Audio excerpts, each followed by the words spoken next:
콘텐츠도 좀 다양화를 하려고 하고 있어요. 그러니까 구독 신청해 주셔야 숫자가 좀 늘어나야 우리가 좀 다양하게 이렇게 할 수 있습니다. 그러니까 들어가서 좀 보시고요. 이렇게 하실 수 있어요. 그 광고 드리고요. 또 우리가 계속 방송은 계속 하고 있으니까 우리 김미경 주차를 멀리 지금 영광 가서 지금 실시간 방송을 보고 있는데 이렇게 또 어디 가더라도 다 볼 수 있어요. 그러니까 함께 해주시면 감사하겠습니다. 우리 하나님 말씀 보겠습니다. 하나님 말씀은 시편 121편 1절부터 8절까지 말씀 제가 읽어보겠습니다. 내가 산을 향하여 눈을 들리라. 나의 도움이 어디서 올까? 나의 도움은 천지를 지으신 여호와에게서다. 여호와께서 너를 실족하지 아니하시며 너를 지키시는 이가 졸지 아니하시도다.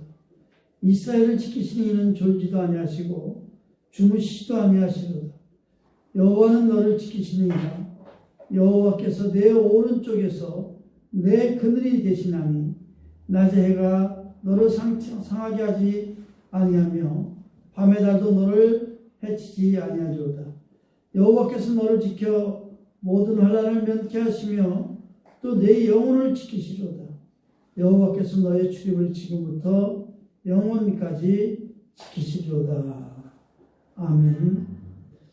할렐루야. 은혜가 많으신 아버지 하나님, 오늘도 주의 말씀과 능력이 함께 하시니 감사합니다. 주 여호와의 말씀 가운데 우리를 붙들어주시고 소망 가운데 인도하여 주옵소서. 오직 주만 바라보며 주 안에서 서게 하여 주시옵소서. 오늘 부지런한 종 말씀 전할 때마다 주께서 함께 해주시고 능력의 말씀으로 붙들어 주옵소서. 우리 하나님 함께 주 믿고 예수님의 이름으로 감사하오며 기도드리옵나이다. 할렐루야. 한번 오늘 말씀의 제목을 한번 따라해 보겠습니다. 성도는 하나님의 도움으로 성장한다. 네, 그렇습니다. 여러분, 우리가 학교를 가면 배우는 것이 인간은 사회적 동물이다. 이렇게 배웁니다. 왜 그러냐면 인간은 사회적 구조체제를 갖고 있기 때문에 그렇습니다.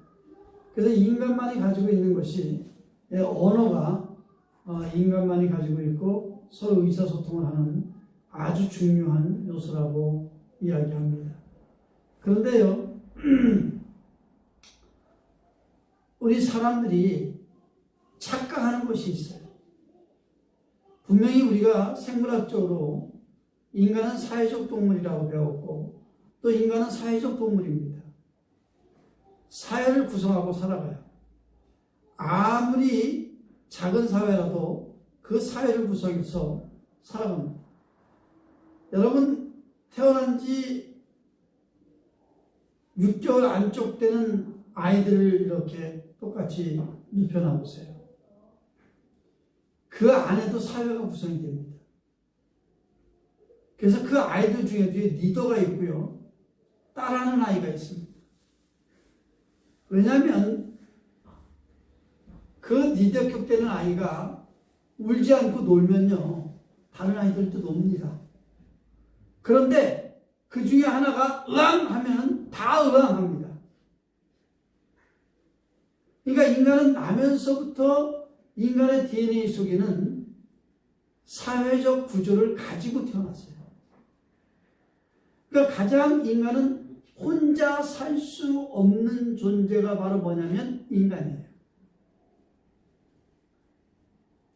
그런데 착각을 해요. 나 혼자 살면 되지. 나 혼자 하면 돼. 안 봐. 내가 너랑 안 어울려도 돼.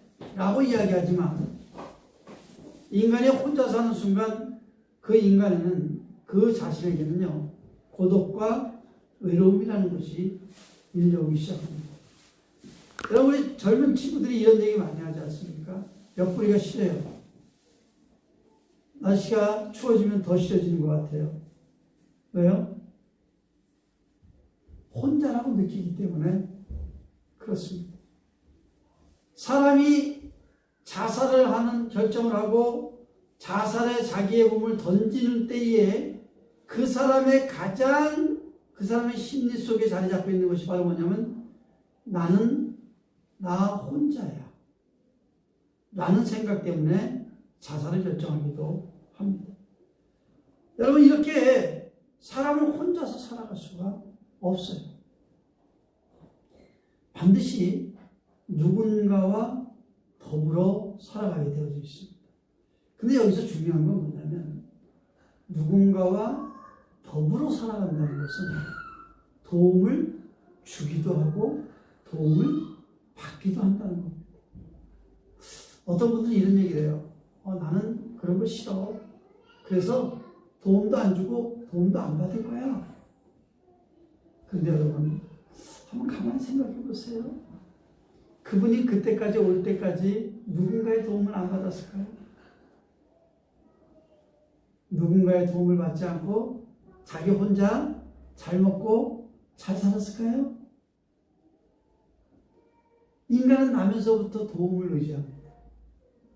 어머니 뱃속에서 10달 동안 잉태되어 있는 동안에 어머니의 적극적인 도움 속에, 지킴 속에, 보호 속에 10달을 있습니다.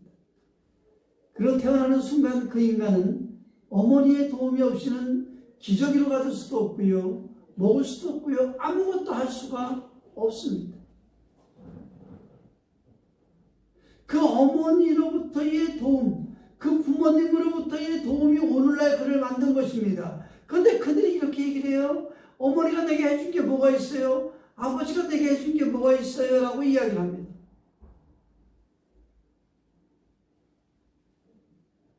한마디로 이야기하면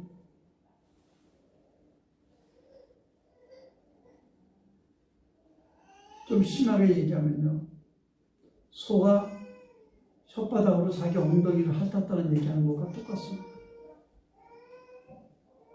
여러분, 소가 자기 혓바닥으로 자기 엉덩이 핥을 수 있나요?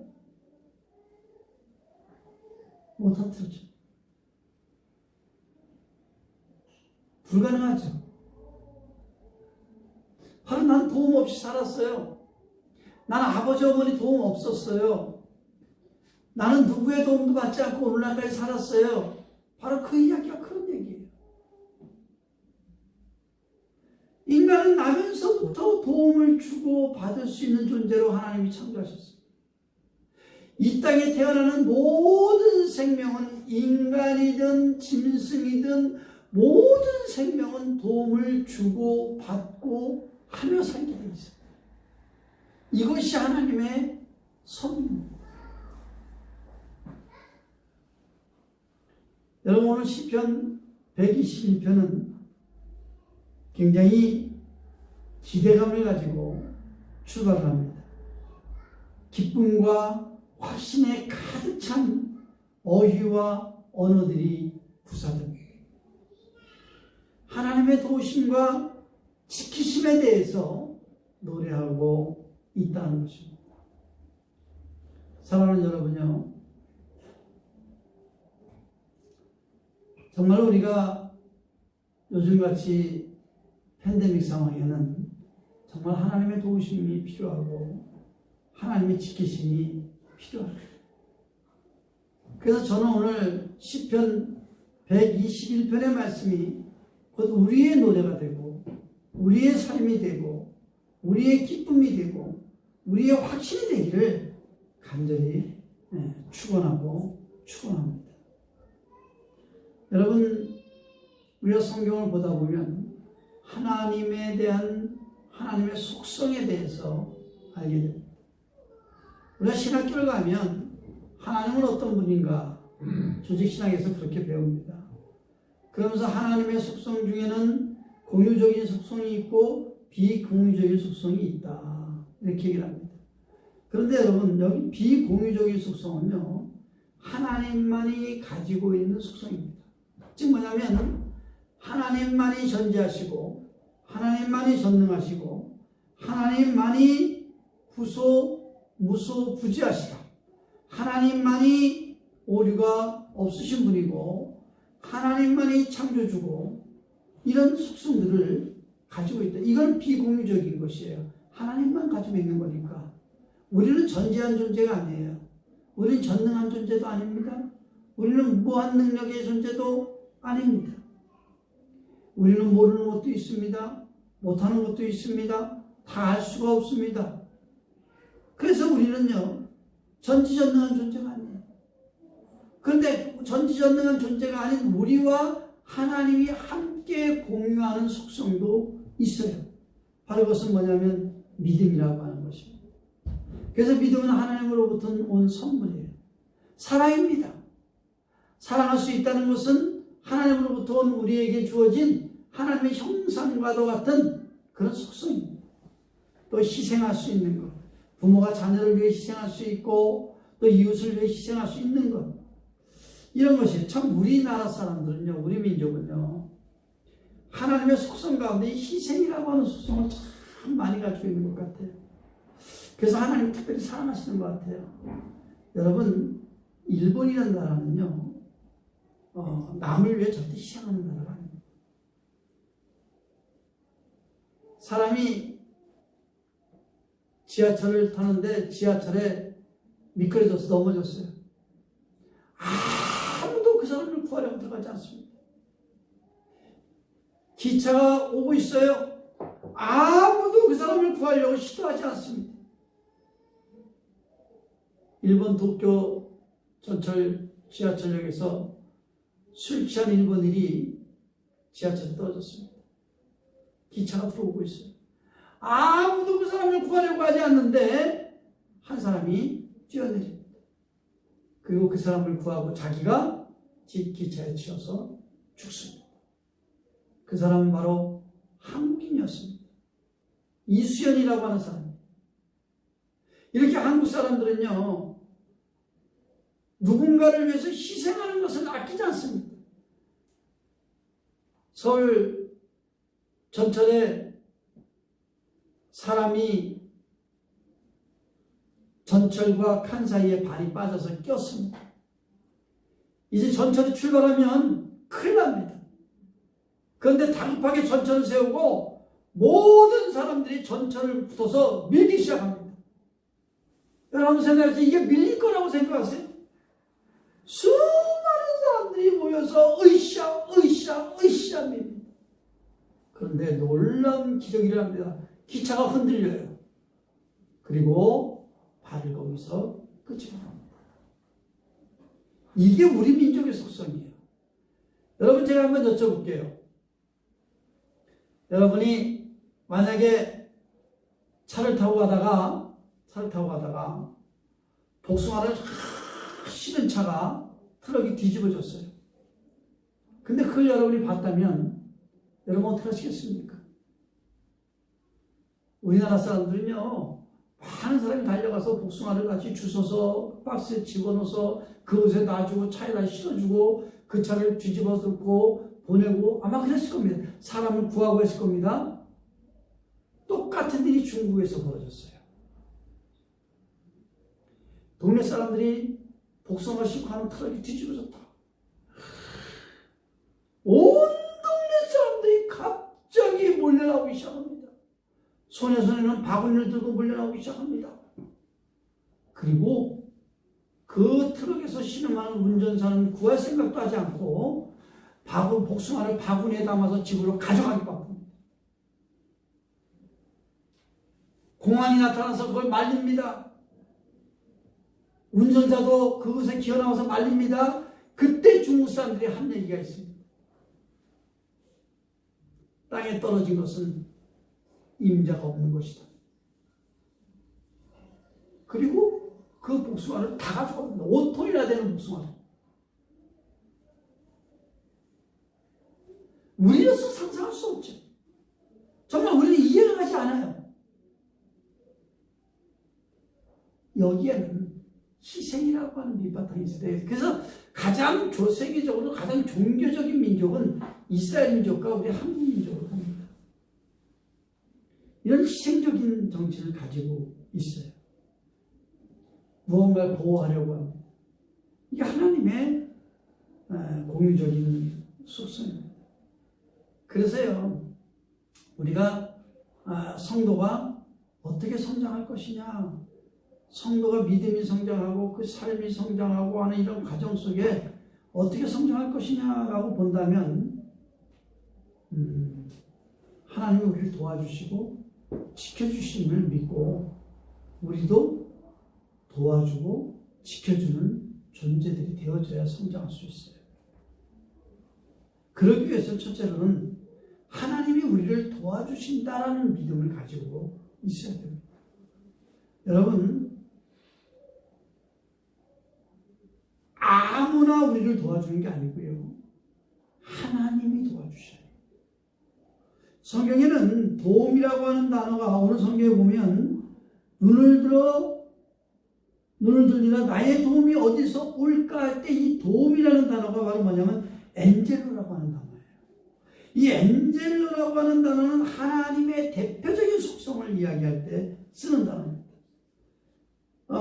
여러분, 우리가 성경을 읽다 보면 여자분들이 좀 이렇게 그 여성의 어떤 그런 우위를 이야기하는 여성분들이 좀 좋아하지 않는 성경 단어가 있어요. 성경 구절이 있어요. 창세기 2장 18절 말씀입니다. 사람이 혼자 사는 것이 좋지 아니하니 내가 그를 위해 돕는 배필을 지으리라. 이거 어떤 분이 이렇게 얘기해요. 하나님께서 여자를 창조했다는 이 말씀을 보면서 말을 안 하지만 굉장히 기분 나빠합니다. 뭐 나는 뭐 보조야? 남자 보조야? 남자를 보조하기 위해서 창조된 거야? 내가 남자보다 열등한가? 이런 생각하시는 분들도 있어요. 근데 여러분, 그건 착각이에요. 착각이에요. 저는 이런 생각을 합니다. 하나님께서 여자를 남자의 머리뼈를 가지고 여자를 만들었다. 그러면요, 이 땅에 살아남을 남자가 있을까? 그런 생각합니다. 또 발가락 뼈 갖고 여자를 만들었다. 그런 남자가 여자를 너무 무시하지 않을까? 그런 생각도 들어요. 그래서 적당한 중간, 딱 중간인 갈빗대를 뽑아서 만드셨구나 하는 생각도 가끔은 합니다. 이건 제 생각이에요. 그런데 여러분, 하나님은 여자를 창조하실 때에 아주 중요한 포인트가 있습니다. 돕는 배필로 창조했다. 돕는 배필로. 그러니까 도움은 하나님의 대표적인 속성인데 그 대표적인 하나님의 속성을 가지고 태어난 존재가 바로 뭐냐면 여자예요. 그러니까 여자에게는 돕는 능력을 주셨어요. 누군가를 돕는 능력을 주셨습니다. 그러니까 이거는 정말로 어떤 그런 기뻐하고 찬송해야 될 일이에요. 여러분, 우리가 문화적인 어떤 그런 차이 때문에 오해를 하는 경우들이 종종 있습니다. 여러분, 그 여자들은요, 자부심을 가져야 될 게 뭐냐면, 내가 하나님의 속성을 가지고 있구나. 남자보다 더 많이 가지고 있구나. 여러분, 이거 기뻐하셔야 돼요. 사실 여자들이요, 그런 부분은 더 많이 갖고 있습니다. 여러분, 도움이라고 하는 것을 우리가 성경적으로 생각을 해보면 도움이 없이는 생명이 꽃피지 않아요. 생명이 꽃피는 데는 도움이 절대적이에요. 여러분, 여성이 10달 동안 태아를 잉태하지 않으면 이 태아에게 결정적인 그 도움을 주지 않으면 생명이 탄생할 수 없어요. 여러분, 우리가 씨앗을 심었는데 그 씨앗이 그냥 혼자 자라나요? 아닙니다. 흙으로 덮여지는 도움이 있어야 되고요. 비와 또 햇볕과 이런 것들이 적당히 도와주는 겁니다. 도와줄 때 그 씨앗이 자라서 싹을 맺는 거예요. 그러니까 하나님이 창조한 모든 세계는 혼자서 살아갈 수 있는 그런 독불장군이 있지 않아요. 서로가 돕고 도와주고 이렇게 서로가 연결되어져 있는 구조로 되어져 있다는 겁니다. 하나님의 도움 없이는 아무것도 꽃 피울 수 없고요. 하나님의 도움 없이는 열매 맺을 수도 없습니다. 어머니의 도움 없이 자녀들이 성장할 수 있느냐? 어머니의 도움 없이 자녀들이 생명을 가질 수 있느냐? 그렇지 않아요. 여러분, 우리가 이렇게 얘기하잖아요. 남성, 여성이 있는데 또 누가 있어요? 어머니가 있다잖아요. 여자는 약하지만 어머니는 강하다. 제가 이렇게 보면 정말 어머니는 강한 것 같아요. 여러분, 우리 김민정 집사님 제가 처녀 때부터 쭉 봐왔지만 김민정 집사님 처녀 때 애기 없고 이런 적이 있어요? 없어요. 그 엄마가 되니까 그 무거운 애를 업고 지금 하고 있는 거예요. 아마 본인은 무겁다는 생각을 안 하고 있을 거예요. 그저 그냥 얌전히 있어줘서 고마워. 아마 그러고 있을 거예요. 여러분, 그게 왜 그래요? 모성이 있잖아요. 어머니잖아요. 그 어머니의 도움으로 자녀는 자라는 겁니다. 여러분, 부성이 아무리 강하다고 해도요, 모성을 따라가지 못합니다. 모성을 따라가지 못해요. 그래서 어머니와 함께 사는 자녀와 아버지와 함께 사는 자녀는 달라요. 달라요. 그래서 어머니와 함께 사는 자녀가 훨씬, 아니면 할머니와 함께 사는 자녀가 훨씬 깨끗하고 훨씬 괜찮아요. 근데 할아버지나 아버지하고 사는 자녀는요, 어딘가 부족해. 어딘가 2%, 3% 부족해요. 여러분, 젊은 남자들이요, 멋있게 옷을 입고 다녀요. 그런데요, 그 남자들이 그렇게 멋있어 보이십니까? 자세히 보세요. 어딘가 2%, 3% 부족해요. 그 부족한 게 뭔가요? 바로 여자의 도움이 없기 때문에 그런 거예요. 네? 여자의 도움이 없기 때문에 그런 거예요. 우리가 남자들이 아무리 완벽한 것 같아도요, 여자의 도움이 없이는 완벽해질 수 없어요. 그래서 성경적으로 남자와 여자는 하나가 되는 것이 바로 결혼이라고 하는 것이에요. 여러분, 힘들어도 여자는 남자의 사랑을 받아야 행복과 평안과 생명력을 느끼는 것이고요. 또요, 남자는 돕는 배필인 여자의 도움을 받아야 성공할 수 있고 성장할 수 있는 거예요. 여러분, 우리 아내들이요, 자부심을 가질 필요가 있어요. 아무리 자기 남편이 위대해 보여도요, 저 남자 내가 없으면 남자 없이도 못하는 거예요. 2% 부족한 거예요. 남자들은 아내를 볼 때 그래야 돼요. 내가 부족한 걸 저 여자가 채워주는 거예요. 그래서 우리는 완벽한 가정을 꾸미는 거예요. 여러분, 하나님께서 우리에게 그런 능력을 주신 겁니다. 도움을 주신 거예요. 세상에는 살아갈 때에 정말 힘든 사람이 많습니다. 요즘에는 특히 만나는 사람마다 힘들다고 이야기를 많이 해요. 경제적으로도 힘들고, 가정적으로도 힘들고, 사업적으로도 힘들고, 인간관계적으로도 힘듭니다. 한강에 가면 그 한강 난간에 생명은 소중한 것입니다. 한 번 더 생각해 보십시오. 누군가가 당신을 돕습니다. 생명이 전화번호가 있어요. 왜 그래요? 그리고 경찰관이 수시로 순찰해요. 왜? 하도 저기 뛰어서 자살하는 사람이 많으니까. 여러분, 어떻게든 내 힘든 상황을 이겨내려고 술과 담배에 의지하는 사람들이 있습니다. 내 입으로 좀 이겨내려고 사람을 만나보기도 합니다. 그런데 정말 중요한 거는요, 왜 이런 팬데믹 같은 고통의 순간에 하나님의 도움 없이는 안 된다는 사실을 믿으셔야 돼요. 그래서 그 하나님의 도움이 나에게 주어지고 있다. 하나님이 나를 돕고 있다. 이 믿음이 우리를 일으키는 겁니다. 여러분, 결혼 생활 보세요. 결혼하면 다 원만하게 살 것 같죠? 저 남자랑 결혼하면 원만하게 살 것 같죠? 그런데요, 여러분, 결혼하고 얼마 해서 부부싸움을 시작을 해서요, 다툼이 시작되고요, 말도 못합니다. 그런데 하나님 도움 없이 그 어느 부부 하나도 원만하게 하나 될 수 없다는 겁니다.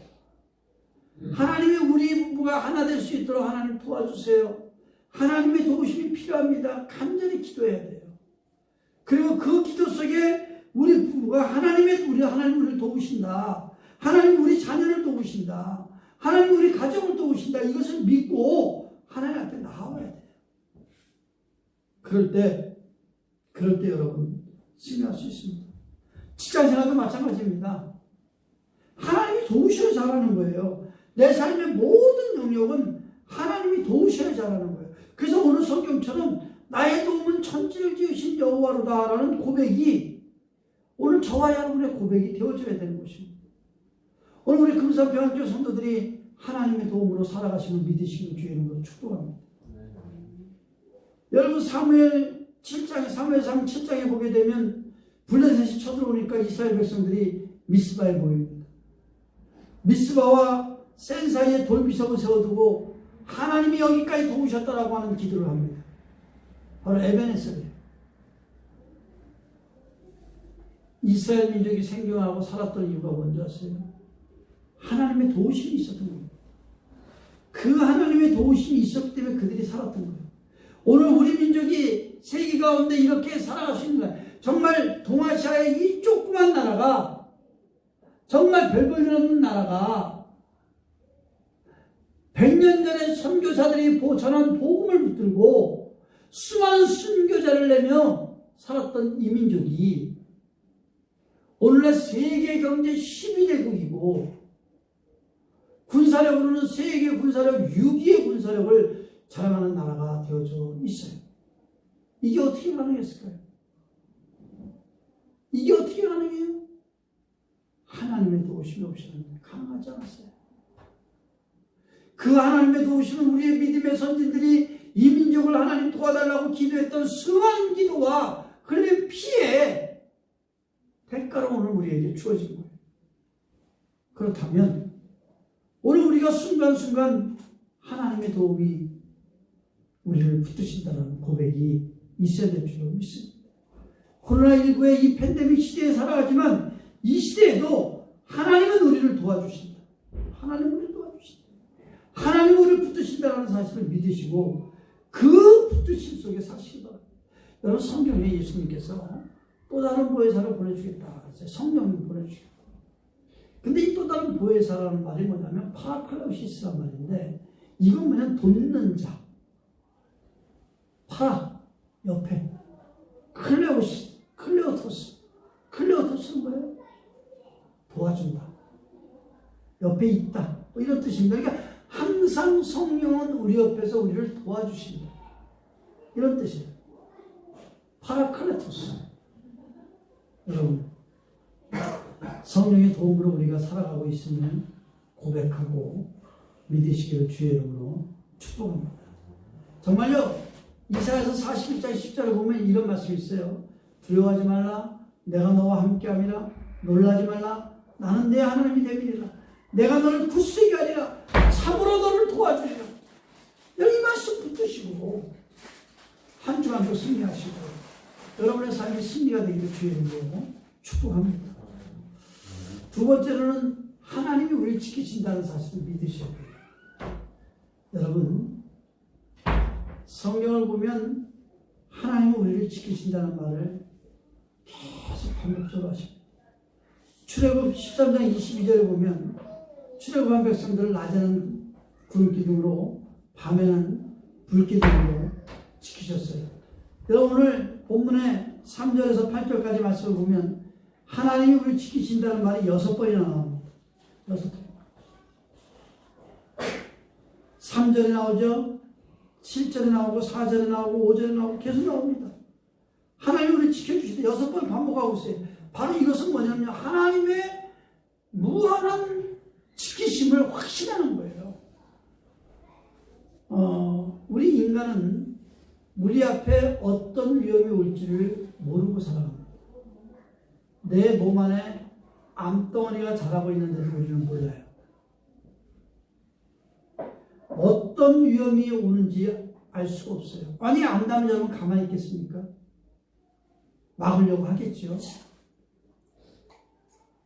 1초 앞도 알 수 없는 우리 인생의 최대의 고백이 바로 뭐냐면 하나님은 나를 지키십니다. 하나님은 나를 지키십니다. 하나님께 맡겨진 인생은 실패하지 않습니다. 하나님은 우리의 모든 것을 다 아십니다. 그래서 하나님 나를 지키세요. 여러분, 요셉이 그 구덩이에 빠져서 죽임을 당할 때 그 형제 중 하나가 야, 우리가 요셉을 죽이지 말고 미디안 상인에게 팔자. 이렇게 팔려갑니다. 여러분, 그것이 요셉의 모습을 지켜줘요. 그것이 하나님의 도우심이 바로 그거예요. 다윗이 사울에게 포위돼서 십강야에서 포위돼서 죽기 직전까지 갔을 때 생각지 않게 블레셋 군대가 이스라엘을 쳐들어옵니다. 그래서 사울이 다윗을 죽이지 못하고 거기서 블레셋과 전쟁하기 위해서 갑니다. 여러분, 이게 하나님의 도우심이에요. 우리가 이 코로나 상황에서, 이 재난 상황에서 오늘 걸리지 않고 조심하고 건강을 지키고 있어요. 이것이 하나님의 도움입니다. 그래서 우리는 늘 기도해야 되는 것이 바로 뭐냐면 하나님 우리를 지켜주세요. 하나님 우리 가정 지켜주세요. 하나님 우리 교회 지켜주세요. 하나님 우리 마을 지켜주세요. 우리 이 나라 지켜주세요. 하나님이 지켜주시면 바라봐야 되는 거예요.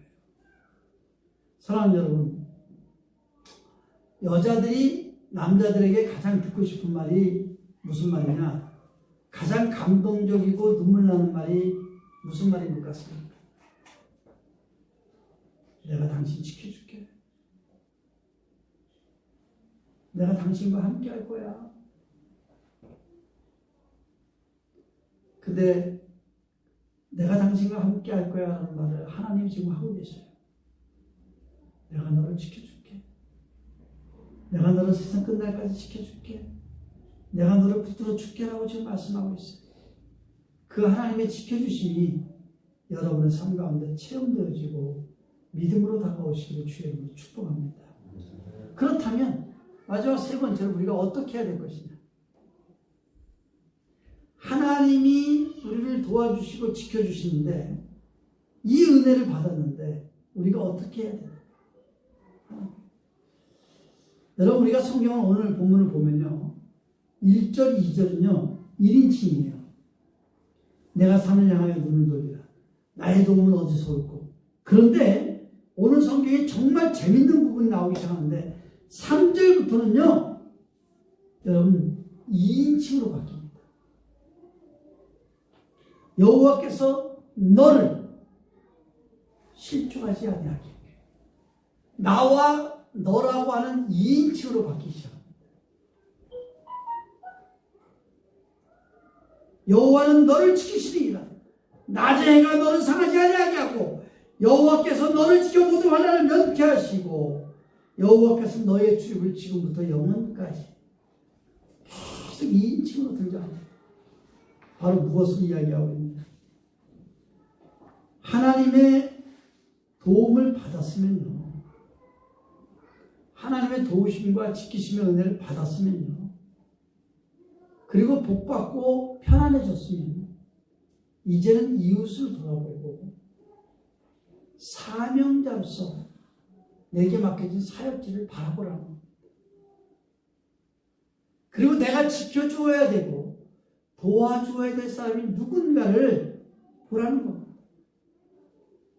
나는 먹고 살만하지만 저 사람은 먹고 살기 힘들다면 도와주셔야 됩니다. 하나님이 나에게 능력을 주신 이유가 뭘까요? 너 혼자 잘 먹고 잘 살라고요? 아닙니다. 도울 수 있게 도우라는 겁니다.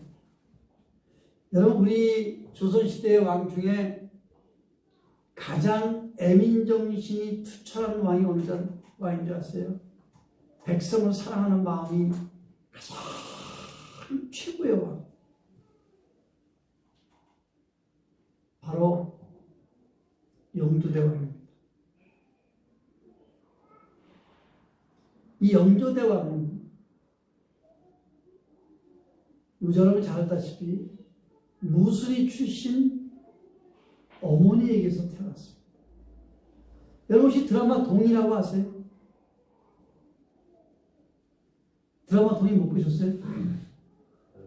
그 드라마 동이에 나오는 동이가 바로 무술이 그 영조대왕 어머니입니다. 그리고 그 드라마에서 영양군이 나오죠. 그 영양군이 영조대왕입니다. 그런데 이 영조대왕의 어렸을 때의 예화가 있어요. 그 스승님에게 영조대왕이 공부를 하러 갔는데 책을 쫙 읽고 있는데 그 스승이 묻습니다. 왕자마마, 내 스승님, 왕자마마는 그렇게 책을 읽는 게 좋습니까? 공부하는 게 좋습니까?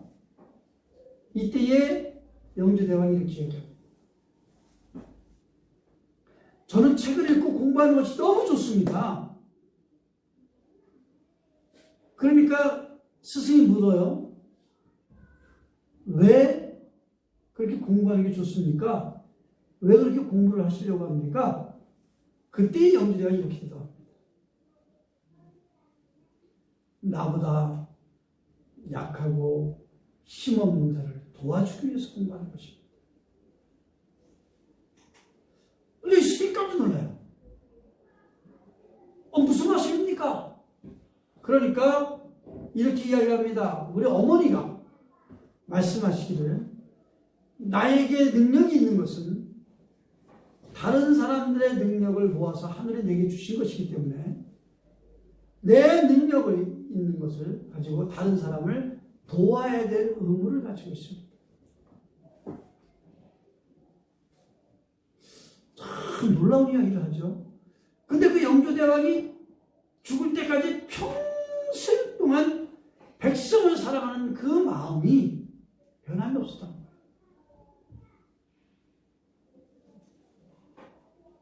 애민정신이 가장 투철한 왕이 바로 누구냐? 영조대왕이에요. 그래서 그 영조대왕의 식단은 3찬 이상을 올리지 못하게 했어요.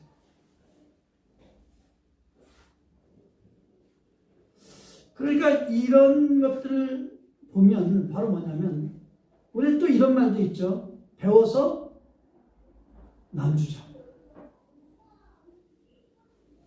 여러분 하나님이 내게 물질을 주신 이유가 뭘까요? 도우라는 겁니다.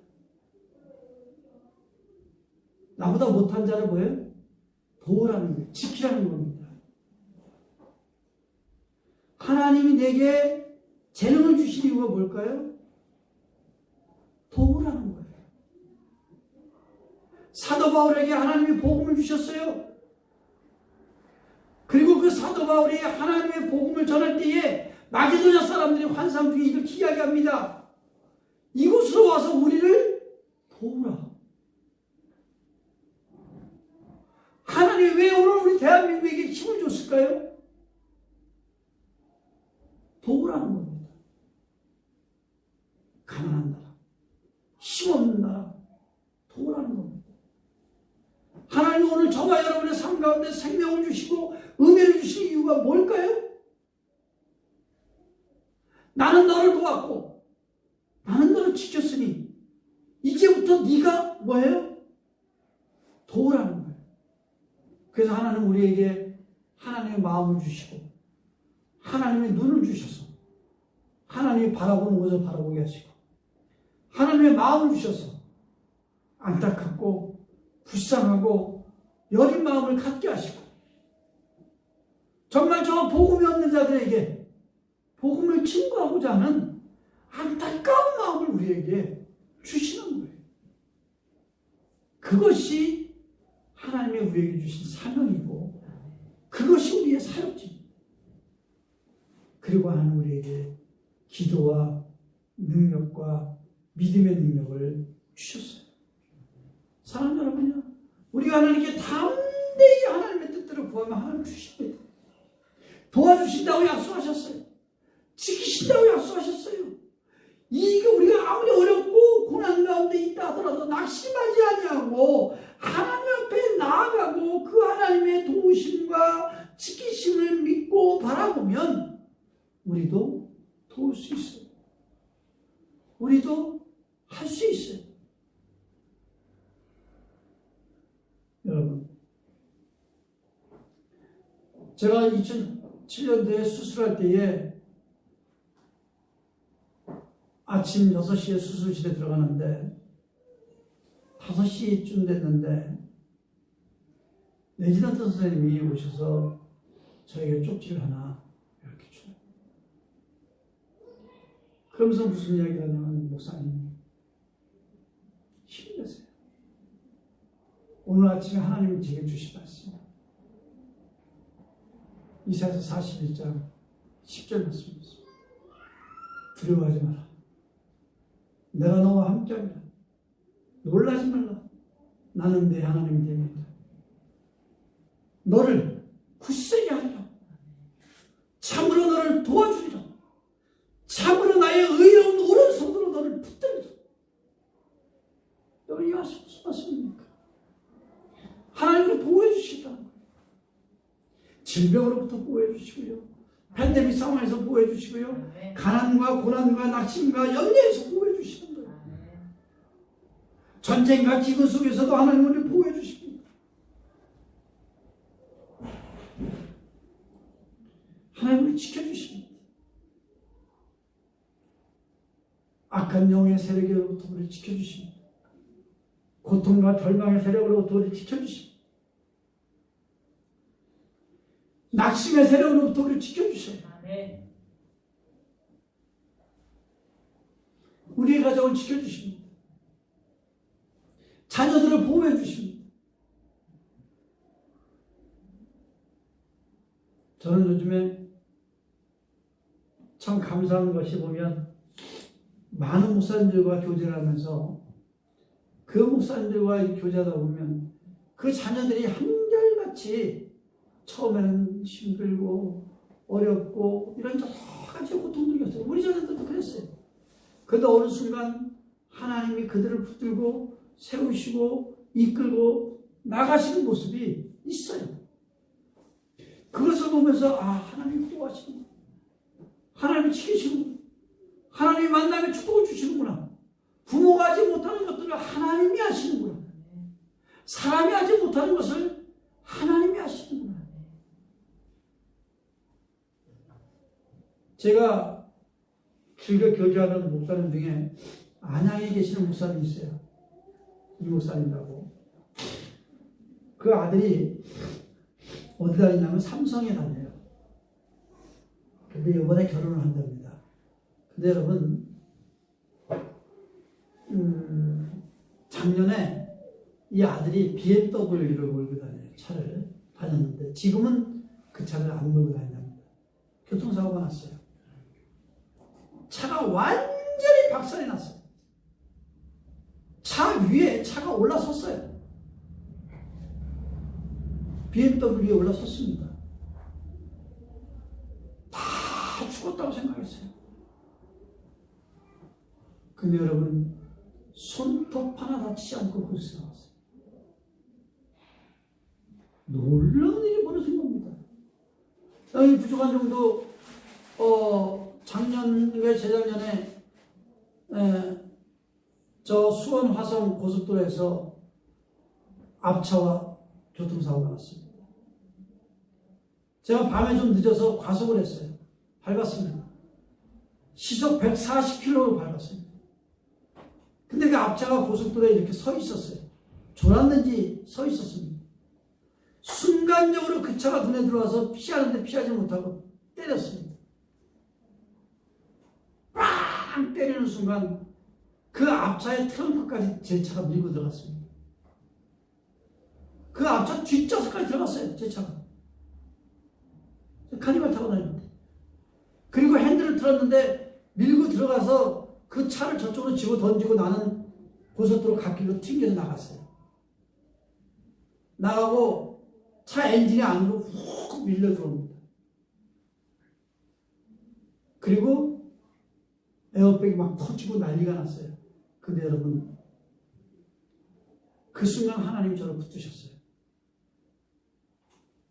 이 차가 밀려 들어오는 게 보이더라고요. 오 하는데 에어백이 확 터지면서 됐는데 문을 여는데 안 열려요. 그래서 발로 문을 차고 나왔는데 그때 제가 든 생각이 무슨 생각이냐면 나 핸드폰 어디 있지? 전화해야 되는데. 그리고 핸드폰 꺼내서 신고하고 전화하고 이제 긴장이 풀리니까 턱 제껴졌는데 여러분 여기 요만큼 1cm 찢어진 거 외에는 없어요. 여러분 하나님은 순간순간 여러분을 지키셔요. 하나님은 여러분이 생각하지 못할 그 순간순간 지키셔요. 왜 그래요? 파라클레토스거든요. 내 옆에 계시거든요. 내 옆에서 나를 도와주시거든요.